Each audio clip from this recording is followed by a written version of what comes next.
Bonjour mesdames et messieurs, bienvenue à Perspective. Aujourd'hui au Vatican, dans son audience générale, le pape François s'est concentré sur notre relation avec la création. Il a dénoncé la culture du gaspillage, où l'argent règne surtout, et il a proposé une culture de la solidarité, où les humains prennent soin les uns des autres, dans un esprit de fraternité et de souci mutuel. Voici un résumé de la catéchèse aux pèlerins francophones. Chers frères et sœurs, Dieu a confié la création à l'homme et à la femme pour qu'ils la gardent et la cultivent. Cultiver veut dire prendre soin avec attention, avec passion et dévouement. Parfois, nous perdons notre capacité de contempler, de nous émerveiller devant la création, car nous vivons dans un monde horizontal qui s'éloigne de Dieu. Or, la création est un don qui nous est fait, que nous devons respecter et non pas manipuler pour en tirer profit. Mais garder et cultiver concerne aussi les relations entre les hommes. La personne humaine est aujourd'hui sacrifiée aux idoles du profit et de la consommation.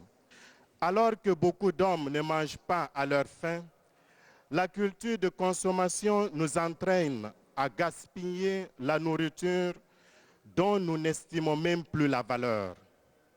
Mais rappelons-nous que la nourriture que l'on jette, c'est comme si elle avait été volée à la table du pauvre. Écologie de l'environnement et écologie humaine vont ensemble.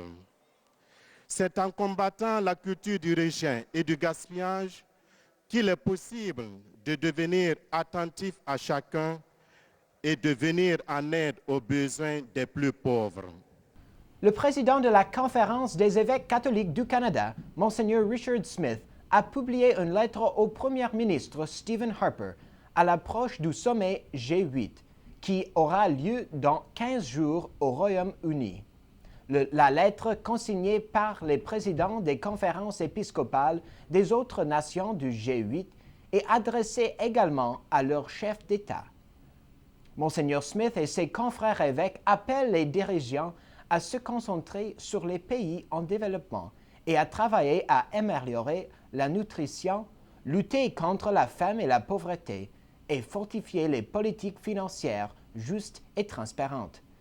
Ils ont insisté sur le fait qu'en prenant soin des plus faibles, la famille humaine trouve sa force. Pour plus d'informations, visitez le site web cecc.ca. Aujourd'hui, le 5 juin, c'est la fête de Saint Boniface, missionnaire du 8e siècle, né en Angleterre, mais connu comme l'apôtre des Germains. Il était un moine bénédictin, appelé par le pape Grégoire II à réorganiser l'Église en Allemagne et y évangéliser les païens. Son travail était vraiment fructueux et il a fondé et restauré de nombreux diocèses et monastères et baptisant les foules. Il fut le premier archevêque de Mayence. Le 5 juin 754, après un ministère fidèle et prolifique, il fut martyr. Saint Boniface au Manitoba a pris pour patron ce grand saint et évangélisateur. Ce matin, le pape a reçu les organismes catholiques qui œuvrent en Syrie, réunis par le Conseil pontifical Cor Unum pour coordonner leurs efforts d'aide aux victimes au conflit. François a demandé que les armes cessent immédiatement et qu'une solution soit trouvée. Le pape leur a dit « Soyez l'instrument pour dire au cher peuple de Syrie et du Moyen-Orient que le pape les accompagne et leur est proche. L'Église ne les abandonne pas. » C'est tout pour aujourd'hui. Merci de nous avoir suivis et à la prochaine.